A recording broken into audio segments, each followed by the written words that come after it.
berhasil mendapatkan uang sebanyak 14 miliar dan juru kuncinya itu mau dibeliin apapun yang dia minta tapi dia nggak mau. Tapi sehabis itu dampaknya berkepanjangan, Mang. Nyata terjadi bener, Mang. Pada saat pelarungan itu, selang itu saya mendengar bunyi kayak bunyi kuda kereta gitu loh, Mang. Berjalan topak topak topak topak topak gitu dari dalam laut, sama bunyinya tuh kerincing kerincing kerincing kerincing kerincing gitu, Mang, dari arah laut. Nah, itu tandanya persembahan kalian diterima sama Ibu Ratu, dan Ibu Ratu sudah melihat kesungguhan kalian memberikan sesaji ke laut pantai utara. Mbaknya bilang menunya tinggal lele goreng aja, Mas, yang lain habis gitu.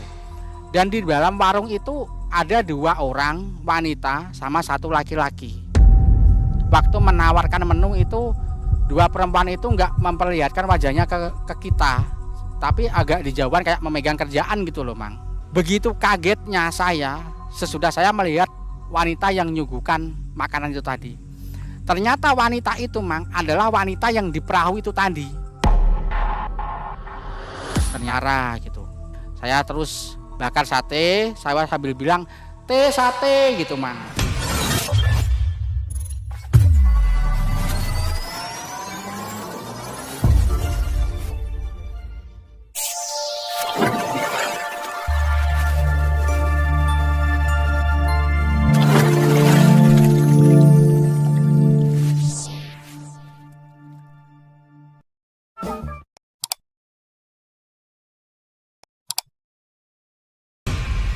Pelaku pesugihan memang sampai saat ini adalah salah satu alternatif untuk membuat seseorang kaya mendadak secara instan. Meskipun dengan melakukan pesugihan tersebut ada resiko yang harus mereka ambil. Seperti yang telah diupload channel YouTube-nya Malam Mencekam, di dalam video tersebut, menceritakan seorang narasumber yang secara kebetulan pernah ditawari uang miliaran rupiah. Narasumber tersebut kesehariannya adalah penjual sate di daerah Jawa Tengah. Orang itu ditawari uang sejumlah 14 miliar oleh salah seorang pembeli yang mengaku sebagai Dewi Lanjar. Tentu saja, penjual sate itu terkejut dan merasa aneh, dan menurutnya kalau saja uang itu diterima, pasti ada sesuatu yang diinginkan oleh sang ratu itu. Bagaimana kisah selengkapnya? Yuk kita simak penuturan narasumber tersebut seperti yang diupload oleh channelnya Malam Mencekam.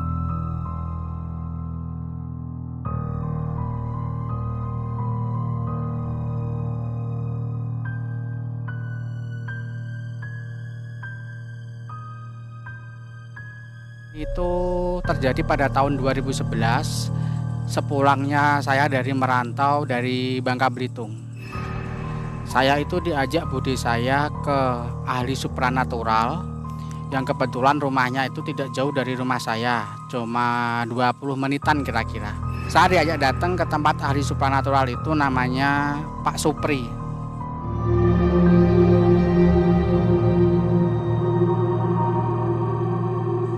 Nah, waktu saya diajak ke tempat Pak Supri itu saya waktu pamit pulang itu saya dicolek sama Pak Supri itu.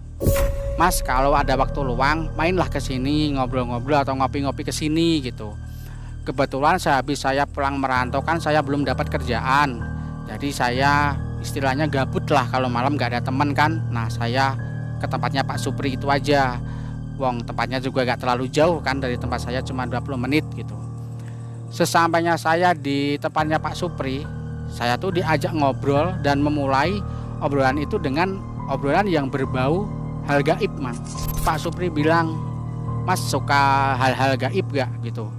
Ya suka juga sih, soalnya saya kan juga emang punya sifat penasaran dengan hal-hal yang berbau gaib gitu.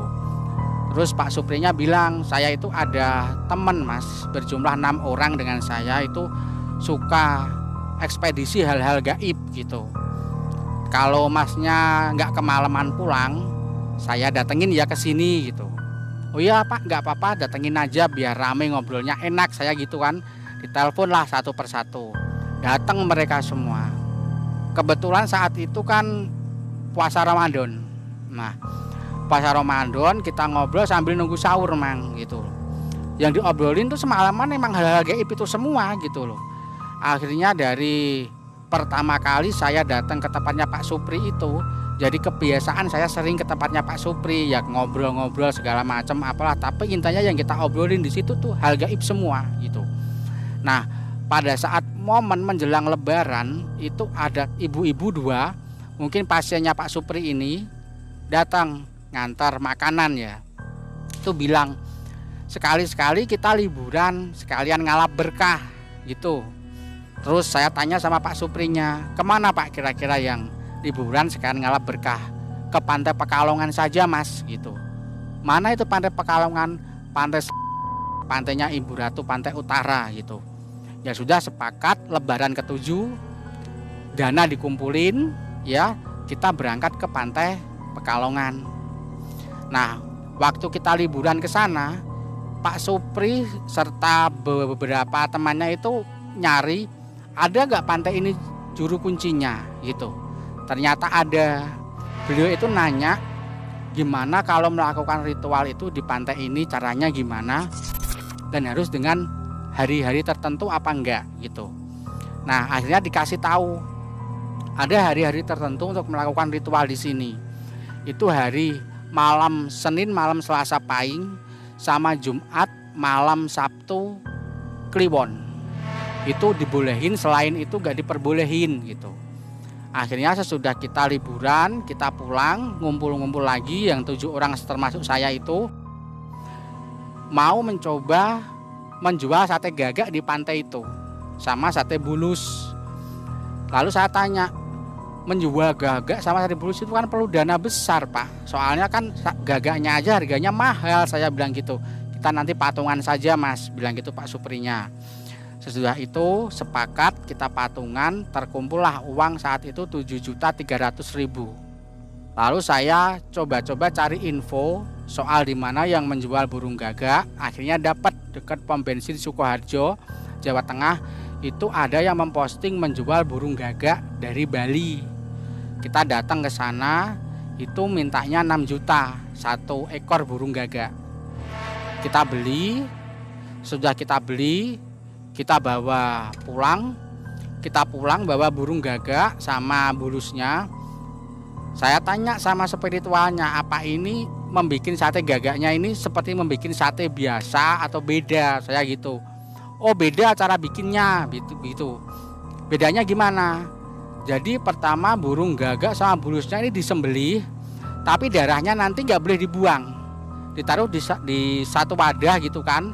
Sesudah itu kan nanti kita daging gagaknya kan diambil, nanti dicampur dengan darah gagak itu. Sudah tercampur baru kita dibikin sate. Nah, 1 hari sebelum kita ritual kita bikin satenya itu tadi. Setelah satenya itu jadi, sepakat hari Senin siang jam 2 kita berangkat dari itu nyampe Pekalongan menjelang maghrib Mang, sekitar jam 5 kalau nggak setengah 6. Sesampainya sana kita ke juru kuncinya.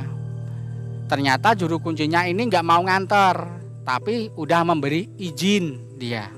Saya sudah mengizinkan, tapi saya nggak bisa nganter. Kalau mau ritual silahkan, mau apa silahkan, tapi sudah saya izinkan dan saya nggak bisa nganter gitu. Akhirnya kita nyari warung kopi dulu, kita ngobrol-ngobrol, kata warung kopinya di pantai sini tuh angker gitu. Angkernya gimana? Pantai sini itu biasanya Ibu Ratu Pantai Utara itu kalau nampakin diri di pantai ini, jarang di pantai-pantai lain gitu. Jadi pantai ini boleh dibilang pantai ini angker Mas, kok berani gitu mau ngadain ritual seperti ini di sini gitu. Spiritualnya saya bilang nggak apa-apa, angker mungkin bagi orang, bagi kita enggak lah gitu. Akhirnya setelah hampir jam 11 malam, kita kan bertuju, kita melakukan undian Mang, siapa yang menjadi eksekutor penjual satenya itu tadi gitu. Kita pakai undian, ternyata yang dapat undian itu saya. Sesudah saya dapat undian, di situ saya disuruh memakai baju batik Mang, baju batik yang khas Pekalongan, sama memakai sarung. Sarungnya juga sarung batik yang khas Pekalongan juga gitu. Oh bukan telanjang ya? Bukan, memakai baju batik khas Pekalongan sama sarung yang batik juga yang khas Pekalongan juga. Sudah itu saya di pinggir pantai sendirian, saya siap membakar sate sama menjualnya ke teman-teman saya yang 3 itu menjauh dari saya, memantau saya dari jarak 300 meter. Itu mulai jam berapa ya? Jam 11 malam. Sudah itu sampai 1 jam itu saya nggak ngerasa akan ada penampakan apa-apa, nggak ada. Aman-aman aja, seperti suasana malam dingin biasa gitu aja. Sampai sekitar pukul 12:30 malam, hampir 12:30 malam, saya melihat tuh remang-remang dari kejauhan tuh ada sosok laki-laki tinggi besar, pakai baju putih, tapi putihnya udah agak lusuh. Sama tangan kirinya tuh kayak memegang sesuatu, tapi gak tahu yang dipegang apa, karena mungkin jauh juga ya emang jaraknya. Itu dia berjalan ke arah saya. Saya perhatikan terus, lama-lama makin dekat. Setelah kira-kira jarak 30 meteran, baru saya jelas laki-laki itu megang apa. Jadi saya lihat jelas laki-laki itu memegang kepalanya sendiri. Jadi kepalanya itu dipegang pakai tangan kiri gini ya Mang. Dan di lehernya itu keluar seger tapi udah kering karena tertiup angin.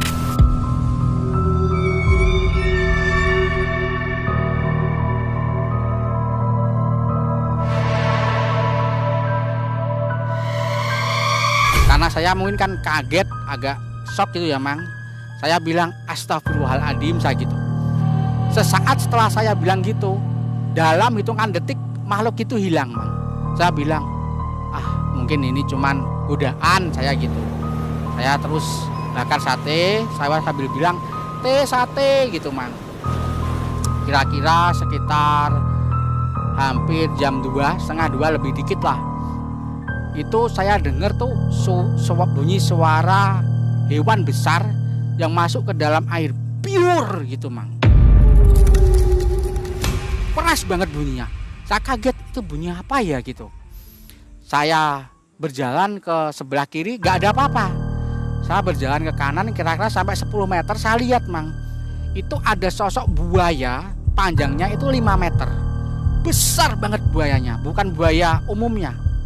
Kira-kira ya seperti buaya pemakan manusia yang di Kalimantan itu Mang. Besar banget gitu.